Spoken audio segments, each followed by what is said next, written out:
PM Modi को राष्ट्रपति देंगी विदाई, 5 जून को बुलाया राष्ट्रपति भवन। इंडिया गठबंधन का दावा, आसानी से करेंगे 300 पार। 4 जून को ही सरकार बनाने की तैयारी में इंडिया गठबंधन ने सरकार बनाने की तैयारी शुरू कर दी है और इस बीच एक बड़ी खबर सामने आ रही है। दावा किया जा रहा है कि राष्ट्रपति भवन में पीएम मोदी और उनकी पूरी कैबिनेट की विदाई देने की तैयारी शुरू हो गई है। राष्ट्रपति द्रौपदी मुर्मू ने पीएम मोदी और उनकी कैबिनेट के लिए विदाई भोज की व्यवस्था की है। 5 जून को यह विदाई भोज दिया जाएगा। दावा किया जा रहा है कि इंडिया गठबंधन तब तक अपने पीएम के नाम का ऐलान कर नई सरकार बनाने का दावा भी कर देगा। ऐसे में वोटिंग के ठीक एक दिन बाद मोदी सरकार की विदाई भोज को लेकर सोशल मीडिया पर भी लोग तंज कस रहे हैं। दावा किया जा रहा है कि मोदी सरकार की विदाई तय हो गई है और अब राष्ट्रपति की तरफ से भी उनकी विदाई की तैयारी कर ली गई है। राष्ट्रपति भवन में अब नई सरकार के शपथ ग्रहण की तैयारियां हो रही हैं और इंडिया का नेता देश का नया प्रधानमंत्री बनेगा। बता दें कि 17वीं लोकसभा का कार्यकाल 16 जून 2024 को पूरा हो रहा है, यानी 16 जून से पहले नई सरकार का गठन हो जाएगा। इंडिया की तरफ से इसकी तैयारी भी शुरू कर दी गई है। कांग्रेस अध्यक्ष मल्लिकार्जुन खड़गे ने आज इंडिया गठबंधन के नेताओं के साथ बैठक की और सरकार बनाने की रणनीति पर चर्चा की। वैसे चुनाव परिणाम 4 जून को सामने आएंगे, लेकिन इससे पहले ही इंडिया गठबंधन की तरफ से तैयारी शुरू कर दी गई है। दरअसल इंडिया इस बार बीजेपी को किसी भी तरह की छूट देने को तैयार नहीं है। वैसे दावा तो यहां तक किया जा रहा है कि 4 जून के बाद बीजेपी को सिर्फ हार ही नहीं मिलेगी, बल्कि गठबंधन सहयोगी भी बिखर जाएंगे। आंध्र प्रदेश में टीडीपी, महाराष्ट्र में एनसीपी और बिहार में जेडीयू एनडीए से अलग हो जाएंगी और ये तीनों ही दल वापस इंडिया में शामिल हो जाएंगे। 2019 में अजित पवार और चंद्रबाबू नायडू दोनों ही कांग्रेस के साथ थे, तो नीतीश कुमार भी 1 साल पहले तक कांग्रेस के साथ बिहार में सरकार चला रहे थे।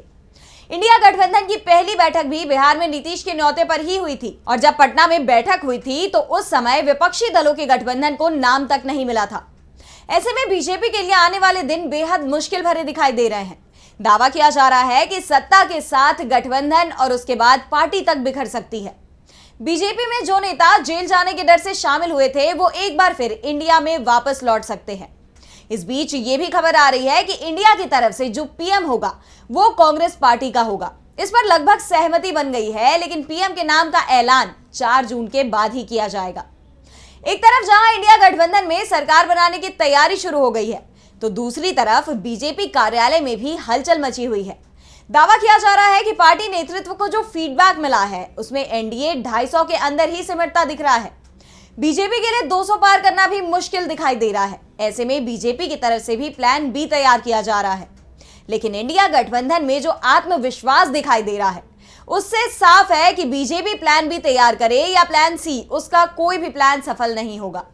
इंडिया का प्लान ए बीजेपी के सभी प्लान पर भारी पड़ने वाला है। वैसे इंडिया गठबंधन की तरफ से सरकार बनाने की कोशिश तो शुरू की गई, लेकिन अभी सभी की नजरें 4 जून को होने वाली मतगणना पर टिकी हुई हैं, क्योंकि मतगणना के बाद ही सरकार बनाने की औपचारिक तैयारी शुरू हो पाएगी। लेकिन इंडिया गठबंधन में जो उत्साह दिखाई दे रहा है उससे साफ है कि उसकी सरकार बनने वाली है और मोदी सरकार जाने वाली है। वैसे दावे तो अब यहां तक किए जाने लगे हैं कि आरएसएस की तरफ से अब बीजेपी के अंदर नए नेतृत्व की तलाश भी शुरू कर दी गई है, क्योंकि 2029 में होने वाले लोकसभा चुनाव में बीजेपी नरेंद्र मोदी के नेतृत्व में चुनाव नहीं लड़ेगी, ये तय माना जा रहा है, क्योंकि बीजेपी हारने वाले प्रधानमंत्री के नेतृत्व में अभी तक कोई चुनाव नहीं लड़ी। ऐसे में अगर पीएम मोदी के नेतृत्व में बीजेपी को 4 जून को हार मिलती है, तो फिर अगले लोकसभा चुनाव में वो मोदी के नेतृत्व में नहीं लड़ेगी, ये तय माना जा रहा है।